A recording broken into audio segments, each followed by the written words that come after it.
એક આફત આવી પડી છે। ડુંગળી બરબાદ કરી દેતો બાફિયો રોગ આવ્યો છે। ડુંગળી પકવતા ખેડૂતો પર મોટી આફત। ડુંગળીના પાકમાં બાફિયો રોગ જોવા મળ્યો। કમોસમી બાદ હવે બાફિયા રોગનો કહેર ભાવનગરમાં। ડુંગળીના પાકમાં બાફિયો રોગ મહુવા, તળાજા, ઘોઘા, સિહોર સહિતના ખેડૂતો બેહાલ થઈ ગયા છે। તો કમોસમી વરસાદે ખેડૂતોની કમર તોડી નાખી છે। ખેડૂતોના પાક પર પાણી ફરી વળ્યા છે। ભાવનગર જિલ્લામાં પડેલા કમોસમી વરસાદને કારણે જિલ્લામાં ડુંગળીના પાકમાં બાફિયા નામક રોગ આવી ગયો। મહુવા, તળાજા, ઘોઘા, શિહોર અને પાલીતાણા જેવા પંથકોમાં મોટા પ્રમાણમાં ડુંગળીનું ઉત્પાદન વધારે પ્રમાણમાં ખેડૂતો કરતા હોય છે। ત્યારે આ વખતે પણ ખેડૂતોએ ડુંગળીનું વાવેતર કર્યું, પરંતુ બાફિયા નામક રોગ આવી જતા કસ્તુરી ફરી ખેડૂતોને રડાવી રહી છે। અતિ વરસાદ પડવાથી પાણી ભરાઈ રહેવાથી બાફિયો રોગ આવી અને સર્વ ડુંગળી હાવ વિનાશ થઈ ગયો છે। એટલે ખેડૂતોને આગળ બહુ કપરી પરિસ્થિતિ ઊભી થઈ છે। ડુંગળીમાં બાફિયા નામનો રોગ આવ્યો એટલે મારે 8 વીઘાની ડુંગળી નાબૂદ થઈ ગઈ છે। મારી નહીં પણ આજુબાજુ શિયાળ તાલુકાના આજુબાજુ કોઈ પણ ગામડાના ખેડૂત ડુંગળી પકવતા બધાને મોટા પાયે નુકસાન થયું છે। બાફિયા નામનો રોગ આવ્યો એટલે બધું નાશ થઈ ગયું છે। કળી અમારે 400 થી 500 રૂપિયાનો ભાવ હતો। એ ભાવની કળી અમે લાવ્યા અને વીઘે લગભગ 30,000નો ખર્ચો કર્યો છે। મુખ્યમંત્રી હર્ષ સંઘવી રાજકોટના કાગવડ ખાતે આવેલા ખોડલધામ ખાતે પહોંચ્યા હતા। નાયબ મુખ્યમંત્રી બન્યા બાદ તે પ્રથમવાર ખોડલધામ આવ્યા, જ્યાં તેમનું ગાર્ડ ઓફ ઓનર આપીને સ્વાગત કરાયું। નાયબ મુખ્યમંત્રીએ માં ખોડલના દર્શન કરી ધન્યતા અનુભવી। અસરગ્રસ્ત ખેડૂતોને માં હિંમત આપે તેવી પ્રાર્થના કરી। ચેરમેન અને ટ્રસ્ટી મંડળ સાથે બેઠક યોજી। ટ્રસ્ટીએ કરેલી વૈદિક લગ્નની પહેલને બિરદાવી। કહ્યું, આનાથી સામાન્ય પરિવારો દેખાદેખીના ખર્ચથી બચશે। હર્ષ સંઘવીએ ધાર્મિક સ્થળ પરથી રાજકીય કે સરકારી ટિપ્પણી કરવાનો ઇનકાર કર્યો। વૈદિક લગ્ન માટે જે પ્રયાસો ચાલુ કરવામાં આવ્યા છે, મધ્યમ વર્ગ અને સામાન્ય પરિવારો માટે આ એક ખૂબ મોટું કાર્ય અહીંયા ચાલુ કરવામાં આવ્યું છે અને ખૂબ જ ટૂંકા ગાળામાં 100 થી વધારે લગ્નો અહીંયા થઈ ચૂક્યા છે વૈદિક પદ્ધતિથી। આનાથી સમાજમાં દેખાદેખીના કારણે જે ખર્ચ છે અને સામાન્ય પરિવાર જે ખર્ચમાં ડૂબતો હોય છે એને એમાંથી બહાર નીકળવાનું ઉત્તમ કાર્ય કરવામાં આવ્યું છે। જીઆઈડીસીમાં પ્રાથમિક સુવિધાના નામે મીંડું છે। જીઆઈડીસીમાં અનેક નાના મોટા ઔદ્યોગિક એકમો આવેલા છે, તેમ છતાં અહીં રોડ, રસ્તા, સફાઈ સહિતની સુવિધાઓનો અભાવ છે। બિસ્માર રસ્તાને લીધે ઉદ્યોગકારો સહિત કામદારો તેમજ માલવાહક વાહન ચાલકોને ભારે હાલાકી ભોગવવાનો વારો આવ્યો છે। ઉદ્યોગકારો ફરિયાદ કરી રહ્યા છે કે ભારે ભરખમ ટેક્સ ભર્યા છતાં સુવિધાઓ મળતી નથી। અસુવિધાના કારણે ધંધા રોજગાર પર અસર થઈ રહી છે। તેથી ઉદ્યોગકારો સહિત કામદારોએ તાત્કાલિક સુવિધાની માંગ કરી છે। જો કામ ન થાય, વેર ન ભરવાની ચીમકી પણ ઉચ્ચારવામાં આવી છે। પણ જાતની સુવિધા નથી। દરેક જગ્યાએ અમે અરજી કરેલી, કલેક્ટર ઓફિસે, મામલતદાર ઓફિસે, જીઆઈડીસી ના પ્રમુખ છે સુમિત પટેલ ને, જગદીશભાઈ મકવાણા ને બધાને અરજી કરેલી છે, પણ કોઈ પણ જાતનો કોઈ જવાબ જ નથી કોઈ જગ્યાએ આપતા। બમણો ટેક્સ કર્યો છે, બરોબર, વર્કર કામે નથી આવતા। આ બધી સુવિધા ભારે છે ને, પાણીનું કોઈ કારીગર કામ કરવા નથી આવતા। વઢવાણ જીઆઈડીસીમાં કોઈ સુવિધાના નામે મીંડું છે। અહીંયાના મહાનગરપાલિકા જ્યારે બની અને 10 મહિના થવા છતાંય સુરેન્દ્રનગરમાં કોઈ વિકાસ જેવું દેખાતું નથી। ગટરના પાણી બહાર નીકળે છે, કોઈ યુનિટ વાળા બહાર રહી નથી શકતા। અહીંયા આગળ જ બાયોડીલ ફેક્ટરી આવેલી છે, ત્યાં લગભગ ઓછામાં ઓછા 2500 થી 3000 વર્કર આવે છે કામે। એમાં મહિલાઓ એટલી આવે છે, પુરુષો એટલા આવે છે। સાંજે તમે અહીંયાથી નીકળી ન શકે એવી હાલત છે। માંગ એક જ, અમને સુવિધા આપો। સુવિધા ન આપો તો અમે ટેક્સ નહીં ભરીએ।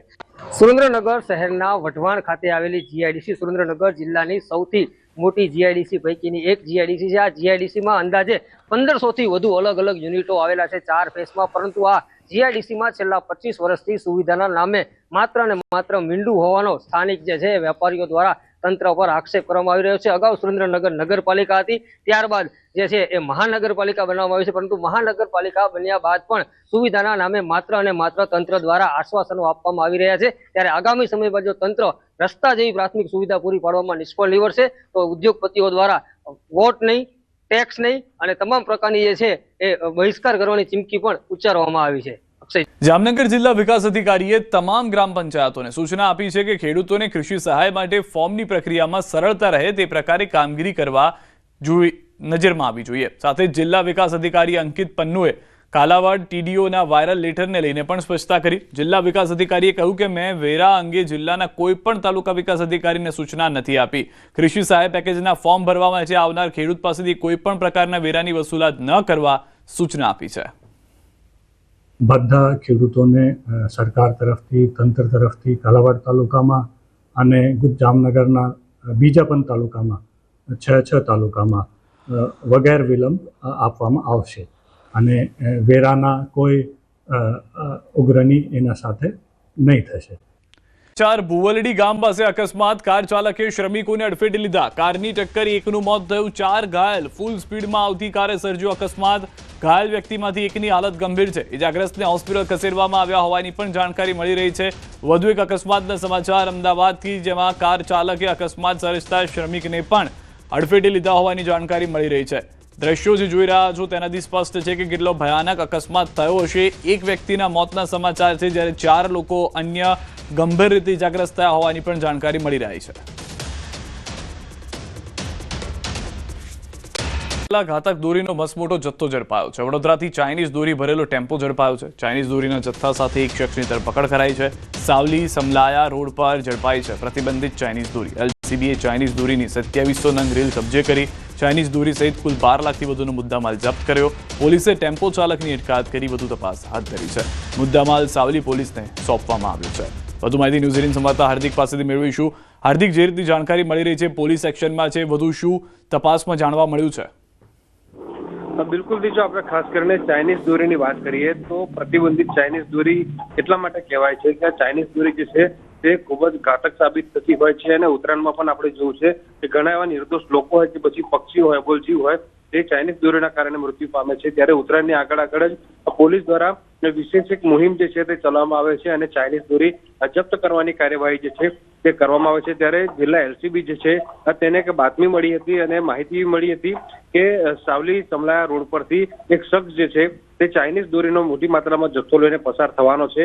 જેના કારણે જે એલસીબીની ટીમ છે તેને કરચિયા ગામ પાસે આ ટ્રેપ ગોઠવી હતી અને આ જે ચકમન ટેમ્પો છે તે આવતાની સાથે જે ચાલક છે તેની પૂછપરછ કરાઈ હતી. આ ટેમ્પાની તલાશી લીધી તો તેમાંથી 2700 નંગ જે ચાઇનીઝ દોરીની રીલ છે તે મળી આવી હતી. લગભગ 12 લાખ રૂપિયા ઉપરાંતનો મુદ્દામાલ જે છે તે પોલીસે કબજે કર્યો છે અને બાદરુ બાબુભાઈ મેળા નામનો જે ટેમ્પો ચાલક છે તેની જે ધરપકડ છે તે કરવામાં આવી છે. ચાઇનીઝ દોરીનો આટલી મોટી માત્રામાં જથ્થો તે ક્યાંથી લાવ્યો હતો અને કોના સુધી આ જથ્થો પહોંચાડવાનો હતો એ તમામ પાસાઓની ચકાસણી અત્યારે પોલીસ દ્વારા કરવામાં આવી રહી છે. આભાર સમગ્ર માહિતી બદલ. તો હાલમાં પોલીસ તપાસ કરી રહી છે. 12 લાખની દોરી જે છે તે આવી કેવી રીતે? ફોરેસ્ટ ક્વાર્ટરમાંથી 3 મૃતદેહ મળવા મામલે તપાસ તેજ થઈ છે. પત્ની અને 2 સંતાનોની લાશ મળતા ફોરેસ્ટ અધિકારી શંકાના દાયરામાં છે. એસીએફ શૈલેષ ખાંભલાએ 5 તારીખે પરિવાર ગુમ થયાની અરજી કરી હતી. ત્રણેયની હત્યા કરી લાશ દાટી દેવાઈ હોવાની પ્રબળ આશંકા. એસીએફ શૈલેષ ખાંભલાનો પરિવાર સુરતમાં રહેતો હતો. એસીએફ શૈલેષ ખાંભલા હાલમાં જ ભાવનગર બદલી થયેલ હતી. પત્ની અને 2 સંતાનો 10 દિવસથી ગુમ હતા. પરિવારજનોએ લાપતા સભ્યોના ફોટા સાથે સોશિયલ મીડિયામાં પોસ્ટ વાયરલ કરી હતી. ગુમ થયેલા સભ્યો અંગે ટેલિફોનિક જાણ કરવા અપીલ કરાઈ હતી. આજે ત્રણેયના મૃતદેહ મળતા હત્યાની આશંકા છે. 10 દિવસ પહેલા માતા, પુત્ર અને પુત્રી સુરત જવા નીકળ્યા હતા.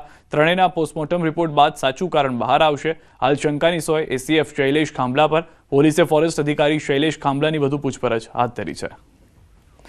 તો દ્રશ્યો પણ આપ જોઈ રહ્યા છો. પરિવારજનો જે છે તે હાલમાં પોસ્ટમોર્ટમ રૂમની બહાર પણ જોવા મળ્યા હતા. પરિવારજનો લાંબા સમયથી પ્રયાસ કરી રહ્યા હતા કે ત્રણેય લોકોની ભાળ મળી જાય, જેના માટે સોશિયલ મીડિયામાં એક કેમ્પેન પણ ચલાવવામાં આવ્યું હતું. તેની સાથે લોકોને અપીલ પણ કરવામાં આવી હતી કે આપ ત્રણેયને ક્યાંય જુઓ તો ફોન કરી અને જાણ કરવી. પરંતુ જ્યારે આજે તે ત્રણેયના મૃતદેહ મળી આવ્યા છે તો એસીએફ ઉપર શંકાની સોય જઈ રહી છે. પોસ્ટમોર્ટમ રિપોર્ટની રાહ જોવામાં આવી રહી છે. જે મૃતદેહ છે તે તેના જ પરિવારના છે કે કેમ, કઈ હાલતમાં ત્યાં આગળ પહોંચ્યા, આ તમામ મુદ્દાને લઈને તપાસ પોલીસ કરી રહી છે.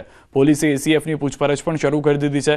ભાવનગરની અંદર થોડા દિવસ પહેલા જ તેઓ ટ્રાન્સફર થઈને આવ્યા હતા અને ત્યારબાદ પોતાના પરિવાર સુરત જવા નીકળ્યો છે તેમ કહેવામાં આવ્યું હતું. પરંતુ સુરત ન પહોંચતા લોકો ચિંતામાં હતા.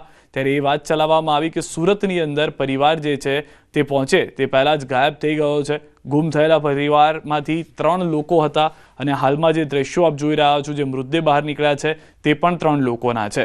એક માતા, એક પુત્ર અને એક પુત્રી હોવાની પ્રાથમિક જાણકારી હતી. તો મૃતદેહ પણ તે પ્રમાણેના જ છે, જેના કારણે એસીએફ ઉપર શંકાની સોય આવીને અટકી ગઈ છે. પૂછપરછ કરવામાં આવી રહી છે પોલીસ તરફથી. પ્રયાસ કરવામાં આવી રહ્યા છે કે એસીએફ પોતાનો ગુનો કબૂલ કરી લે અથવા તો એસીએફ એ સચ્ચાઈ કે જે હકીકત છે તે જણાવી દે. વધુ માહિતી ન્યૂઝ 18 સંવાદદાતા નીતિન પાસેથી મેળવીશું. નીતિન, સમગ્ર ઘટના શું ઘટી હતી? એસીએફની પૂછપરછ કરવામાં આવી રહી છે પોલીસ તરફથી, તે વિશે પણ જણાવશો.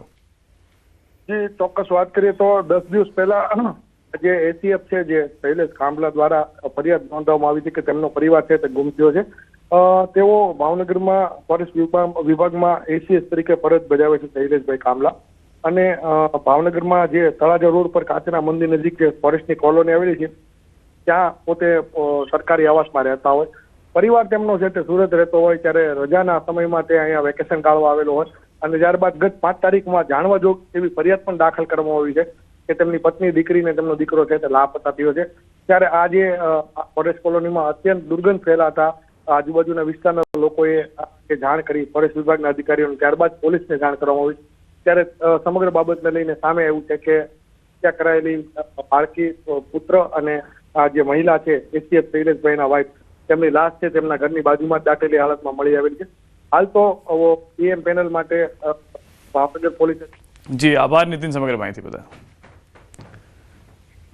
જે છે એના પરિવાર મેન સુરતમાં રહેતા હતા. અહીંયા જે છે જે રજાના દિવસોમાં અહીંયા એના સાથે રહેવા માટે આવ્યા હતા અને 5 તારીખના બપોરથી ગાયબ હતા. અમારી જે તપાસની ટીમોને કાલે એક એવી માહિતી મળી કે જે દિવસે એ લોકો મિસિંગ થયા, જેની જાહેરાત કરી 5 તારીખ, એના આજુબાજુમાં જે છે જે ફોરેસ્ટ કોલોનીમાં જે એનો ક્વાર્ટર છે એના બગલમાં એને એક ખોદકામ કરાવ્યું હતું. હરણી એરપોર્ટ પરથી ફૂટેલી કારતૂસ મળતા ખળભળાટ મચી ગયો છે. મુસાફરની બેગમાંથી મળ્યું છે ફૂટેલું કારતૂસ. એરપોર્ટના સ્ક્રીનિંગ દરમિયાન મુસાફરના બેગમાંથી ખાલી કારતૂસ મળી આવ્યું હતું. એરપોર્ટ સુરક્ષા સ્ટાફ એક્શનમાં આવી. હરણી પોલીસે વધુ તપાસ હાથ ધરી. મુસાફર પવનકુમાર હનુમાન થાપા ઇસ્તાંબુલથી મુંબઈ બાદ વડોદરા આવ્યા હતા. કારતૂસ તુર્કીથી મળ્યું હોય અને ભૂલથી બેગમાં રહી ગયું હોવાની મુસાફરની કબૂલાત. પોલીસે જાણવા જોગ ફરિયાદ દાખલ કરી આગળની કાર્યવાહી હાથ ધરી. વાલીઓ માટે લાલબત્તી સમાન ચોંકાવનારો કિસ્સો. ક્રિકેટર બનવાની ઘેલછામાં 2 સગીર ઘર છોડી ગયા. ઘર છોડી ગયેલા બંને સગીર રાજસ્થાનથી મળ્યા. માતા પિતાને ચિઠ્ઠી લખીને ટ્રેનમાં મુંબઈ પહોંચ્યા હતા. ભીલવાડામાંથી પોલીસે સગીરોને શોધી કાઢ્યા છે. ઈચ્છાપુર વિસ્તારમાં રહેતા 2 સગીર વયના કિશોર ઘરેથી નીકળ્યા હતા. એક જ સ્કૂલમાં અભ્યાસ કરતા બંને બાળકોએ માતા પિતા અને પોલીસને દોડતી કરી દીધી. 11 નવેમ્બરે ઈચ્છાપુરમાં બનેલી ઘટના બાદ પોલીસ તપાસમાં લાગી હતી. પોલીસની જુદી જુદી ટીમોએ 93 જેટલા સીસીટીવીની તપાસ કરી. શરૂઆતમાં બંને સગીરો મહારાષ્ટ્ર તરફની ટીમમાં જતા જોવા મળ્યા હતા. પોલીસની ટીમ તાત્કાલિક બાળકોની પાછળ મહારાષ્ટ્ર મુંબઈ તરફ દોડી હતી. પાછળથી બંને બાળકો બોરીવલીથી રાજસ્થાન ભીલવાડની ટ્રેનમાં બેસી નીકળી ગયા હતા. પોલીસે ભીલવાડા રાજસ્થાન ખાતેથી બંને બાળકોને શોધી કાઢ્યા. બંને સગીરોને સુરત લાવી માતા પિતાને સોંપતા રાહતનો શ્વાસ લીધો હતો. વધુ માહિતી ન્યૂઝ 18 સંવાદદાતા કીર્તેશ પાસેથી મેળવીશું. કીર્તેશ, સમગ્ર ઘટનાક્રમ શું રહ્યો હતો, શું પોલીસ તપાસમાં જાણવા મળ્યું છે? બિલકુલ, સુરતની ઈચ્છાપુર વિસ્તારમાં રહેતા અને એક જ સ્કૂલમાં અભ્યાસ કરતા 2 બાળકો ક્રિકેટર બનવાની ઘેલછાએ પોતાના ઘરેથી નીકળી ચૂક્યા હતા. માતા પિતાને ચિઠ્ઠી લખીને ગયા હતા અને તેઓ જે પ્રકારની ઘટના બની અને એક ચિઠ્ઠી મળી આવતા માતા પિતા તાત્કાલિક ઈચ્છાપુર પોલીસ મથકે દોડી ગયા હતા અને પોલીસે આ મામલે તપાસ શરૂ કરી હતી. ત્યારે ચિઠ્ઠી અને સીસીટીવીના આધારે આ બંને બાળકો મહારાષ્ટ્ર તરફ જતા દેખાયા હતા. પોલીસની એક ટીમ તાત્કાલિક મહારાષ્ટ્ર ખાતે પહોંચી હતી. સીસીટીવીની મદદ લેવામાં આવી રહી હતી. ખાસ કરીને આ બંને યુવાનો મહારાષ્ટ્રથી રાજસ્થાનના ભીલવાડા પહોંચ્યા હતા. ત્યાં આગળ પોલીસે તેમને ઝડપી લાવી સુરત લઈ આવી હતી અને પરિવાર સાથે મિલન કરાવ્યું હતું. ખાસ કરીને ચિઠ્ઠીમાં મમ્મી પપ્પાને મજા રહેજો અને તમે અમારા સપના પૂરા કરજો, આઈ લવ યુ જેવા શબ્દ લખીને ગયા હતા. એટલે કે માતા પિતા માટે એક લાલબત્તી સમાન કિસ્સો છે. ક્રિકેટર બનવાની ઘેલછાએ 2 બાળકો ઘર છોડીને જતા રહ્યા હતા, પણ સુરત પોલીસની અલગ અલગ ટીમો બનાવી પોલીસે સીસીટીવી મદદથી આ બાળકોને શોધી કાઢી તેમના પરિવાર સાથે મિલન કરાવ્યું છે. આભાર સમગ્ર માહિતી બદલ. તો પોલીસે સફળતા મેળવી છે. પરિવાર સુધી બાળકો પાછા આવી ગયા છે. જિલ્લાના મહુવા અને જેસર તાલુકાને જોડતા મોટા ખૂટવડાથી ઉગલવાણ ગામનો મુખ્ય માર્ગ હાલમાં બિસ્માર હાલતમાં છે. માર્ગ પર ઊંડા ખાડા, ધોવાઈ ગયેલા નાળાઓ અને તૂટેલા પથ્થરો હોવાથી મુસાફરો માટે ખૂબ જોખમી બની ગયા છે, જેનાથી વારંવાર અકસ્માતો સર્જાય છે. રોજિંદા વાહન વ્યવહાર અને વિદ્યાર્થીઓની અવરજવર માટે આ મુખ્ય માર્ગ હોવા છતાં તેની ખરાબ સ્થિતિને કારણે સ્થાનિક લોકો, ખેડૂતો અને વાહન ચાલકો ભારે હાલાકી ભોગવી રહ્યા છે. અધિકારીઓને અનેક રજૂઆત કરવા છતાં સમારકામ ન થતાં લોકોમાં ભારે રોષ જોવા મળી રહ્યો છે અને રસ્તો વહેલી તકે સમારકામ કરવા માંગ કરી રહ્યા છે. રોડ ખરાબ હોવાથી ભારે મુશ્કેલીનો સામનો કરવો પડે છે સ્થાનિક લોકોને, બંને ગામના લોકોને, ખેડૂતોને અને ખાસ કરીને હાઈસ્કૂલ આવેલી છે ત્યાં નાની નાની દીકરીઓ જે આવતી હોય અભ્યાસ અર્થે એને પણ મુશ્કેલીનો સામનો કરવો પડે છે. ને આ રસ્તો હાવ બધો ખરાબ છે. વારા ઘડીએ પાણી બહુ આવે છે. આ રસ્તો સારો વહેલી તકે થાય તો સારું એમ. પાણીની બે નેવડા આવે છે બહુ, ને બહુ પાણી આવે એટલે ધોવાઈ ગયો છે આખો રસ્તો. આ નિશાળિયા મોટા ખોટોડા ગામે આવે છે, પણ એને તે તકલીફ પડે છે અને દવાખાના છે, દવાખાને આવવામાં તકલીફ પડે છે. દવાખાને આવતા હોય તો છતાં એ હેરાન થાય છે અને ખેડૂતો હેરાન થાય છે, બધા વાહનવાળા હેરાન થાય છે. રહેણાંક વિસ્તારમાં ફરી એકવાર સિંહના આંટાફેરા. ગીરગઢડાના ઉમેદપરામાં એક સાથે 11 સિંહના આંટાફેરા. મોડી રાત્રે સિંહોએ ગામને બાનમાં લીધું હતું હોય તે દ્રશ્યો પણ આપ જોઈ રહ્યા છો. ઉમેદપરા ગીર બોર્ડર નજીક આવેલું હોવાથી અવારનવાર સિંહો આવી ચડે છે. સિંહ પરિવારના આંટાફેરા સીસીટીવીમાં પણ કેદ થયા છે.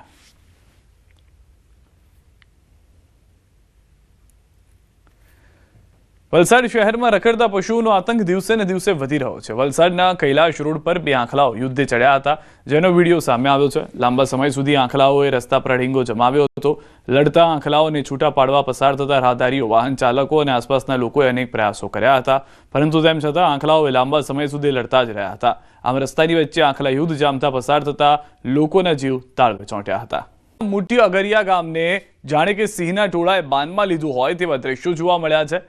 ગામમાં લાગેલા આ સીસીટીવી દ્રશ્યો જોઈ લો. એક પછી એક એમ 6 જેટલા સિંહ ગામમાં પ્રવેશ કરી રહ્યા છે. મોટા અગરિયા ગામમાં મધ્યરાત્રિએ સિંહના ટોળાએ ધમાચકડી મચાવી લીધી.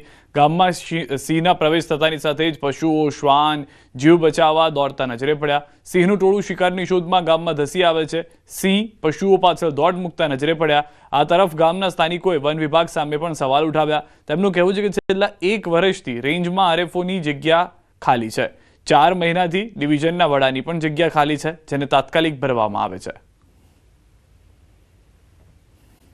નિલંબર સોસાયટીમાં આતંક મચાવનાર કપિરાજને પાંજરે પુરાયો છે. વડોદરાના ગોત્રી ભાયલી કેનાલ રોડ પર આવેલી નિલંબર સોસાયટીમાં છેલ્લા ઘણા સમયથી કપિરાજનો આતંક વધી ગયો હતો. બેફામ બનેલા કપિરાજે સોસાયટીમાં જ રમતા બાળક સહિત 5 થી 6 લોકોને બચકા ભર્યા. અગાઉ કપિરાજે કરેલા હુમલાની ઘટના સીસીટીવી કેમેરામાં કેદ થઈ હતી. ત્યારે સમગ્ર મામલાની જાણ વન વિભાગને થતા વન વિભાગ દ્વારા ભારે જહેમત બાદ કપિરાજને પાંજરે પૂરવામાં આવ્યા. હાલ કપિરાજને વન વિભાગની કચેરી ખાતે લઈ જવામાં આવ્યા છે. તોફાની કપિરાજ પાંજરે પુરાતા સોસાયટીના રહીશોએ હાશકારો અનુભવ્યો હતો. આ પહેલા પણ કપિરાજ હુમલો કરી ચૂક્યા હતા. સીસીટીવી જે છે તેમાં સ્પષ્ટ જોવા મળી રહ્યું છે કઈ રીતે હુમલો કરવામાં આવી રહ્યો છે. ખૂબ જ ગંભીર રીતે જખમી કરવામાં આવ્યા છે. આતંક મચાવનાર કપિરાજને પકડવા માટે અનેક પ્રયાસો થઈ રહ્યા હતા. ખુદ જંગલમાં તેને છોડવામાં આવે, વન વિભાગ તરફથી તે માટેના પ્રયત્નો થતા હતા. વન વિભાગ તરફથી ભારે જહેમત બાદ કપિરાજને પકડવામાં સફળતા પણ મળી છે. એક નાનકડા બાળકને કપિરાજે પકડી લીધા હોય તેવા દ્રશ્યો પણ સીસીટીવીની અંદર જોવા મળી રહ્યા છે. આતંક મચાવનાર કપિરાજને લઈને સ્થાનિકો લાંબા સમયથી ફરિયાદ કરી રહ્યા હતા, જેને લઈને હાલમાં આ દ્રશ્યો આપ જે રીતે જોઈ રહ્યા છો, વન વિભાગની ટીમ પહોંચે છે, રેસ્ક્યુ કરવામાં આવે છે કપિરાજને અને સાથે લઈ જવામાં આવ્યો છે. પાંજરામાં પૂરી દેવામાં આવ્યા કપિરાજના એ સમયના દ્રશ્યો પણ આપ જોઈ રહ્યા છો. વધુ માહિતી ન્યૂઝ 18 સંવાદદાતા હાર્દિક પાસે મેળવીશું. હાર્દિક, સમગ્ર ઘટના શું ઘટી હતી અને જે રીતે કપિરાજને પાંજરે પૂરવામાં આવ્યા છે, વન વિભાગ તરફથી શું કાર્યવાહી? બિલકુલ ત્રીજો, અત્યારે આપણે આ સીસીટીવી ફૂટેજ દર્શકોને બતાવી રહ્યા છે તે લગભગ 3 થી 4 દિવસ પહેલાના સીસીટીવી ફૂટેજ છે અને ઘણા દિવસોથી આજે ગોત્રી ભાયલી કેનાલ રોડ પર આવેલી જે નીલાંબર સોસાયટી છે ત્યાં આ કપિરાજનો આતંક ખૂબ જ વધી ગયો હતો. લોકોનું ઘરની બહાર નીકળવું મુશ્કેલ થઈ ગયું હતું અને દ્રશ્યોમાં પણ જોઈ શકાય છે કે કેટલાક બાળકો સોસાયટીમાં રમત રમી રહ્યા છે. દરમિયાન અચાનક જ કપિરાજ જે છે તે આવી ચડે છે અને ત્યારબાદ એક બાળક પર હુમલો કરે છે. લગભગ 5 થી 6 જેટલા લોકોને સોસાયટીના આ કપિરાજ દ્વારા ઇજાગ્રસ્ત કરવામાં આવ્યા હતા. સ્થાનિક લોકો દ્વારા વન વિભાગને સમગ્ર મામલાની જાણ કરાઈ. ત્યારે આજે બપોરના સમયે જે છે તે વન વિભાગે ટ્રેપ ગોઠવી હતી અને ત્યારબાદ કપિરાજને ભારે જહેમત બાદ જે છે તે પાંજરે પૂરવામાં આવ્યો હતો અને ત્યારબાદ વન વિભાગની જે કચેરી છે ત્યાં લઈ જવામાં આવ્યો હતો. હવે કપિરાજ પાંજરે પૂરાય છે ત્યારે જે સ્થાનિક લોકો છે તેમને હાશકારો જે છે તે અનુભવ્યો છે. જ્યારે કપિરાજનો આતંક હતો ત્યારે લોકો જે છે તે પોતાના ઘરની બહાર નીકળતા પહેલા પણ ડરતા હતા. આભાર સમગ્ર માહિતી બદલ. તો હાલમાં રાહતનો શ્વાસ સ્થાનિકોએ લીધો છે.